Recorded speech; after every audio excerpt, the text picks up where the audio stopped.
With William of Orange out of the picture, Parma began his campaign to reconquer the Netherlands. Ghent surrendered to Parma's army on 17th of September 1584, and Brussels capitulated on 10th of March 1855. The search for foreign help in the face of what was amounting to a Spanish reconquest brought the States General's gaze once again to focus on England. An agreement formalized in the Treaty of Non-Suc on 20th of August 1585 was forged between the English and the States General, allowing Elizabeth I to appoint a Governor-General for Netherlands and to send a large army to halt the Spanish advance. But Antwerp, Parma's greatest prize, had already fallen to the Spanish on 17th of August. Elizabeth I appointed Robert Dudley, the Earl of Leicester, as Governor-General, but she could not eliminate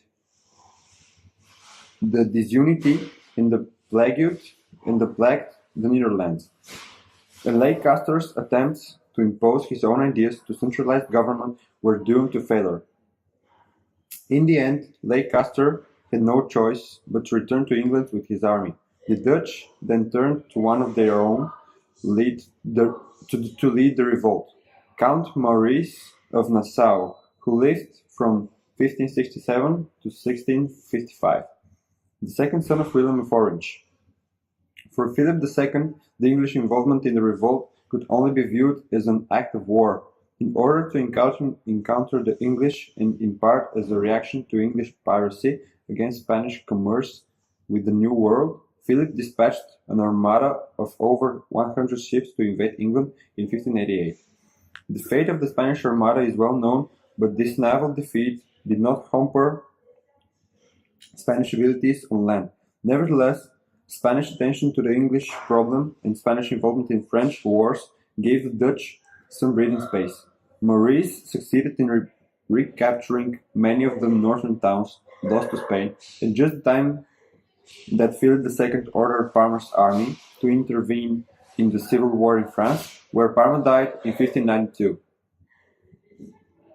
Now the Spanish were left without a leader in the Netherlands. Eventually Philip II appointed his nephew, Archduke Albert of Austria, as Governor-General in 1596. Albert had little success in consolidating Spanish power in the Netherlands.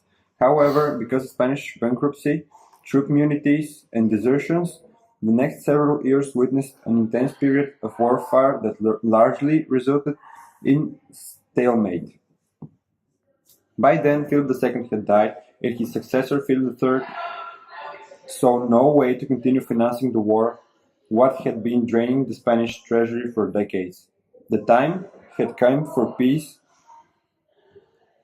process suggested by Henry IV of France. Both sides agreed to 12 years truce in Antwerp on 9th of April 1609.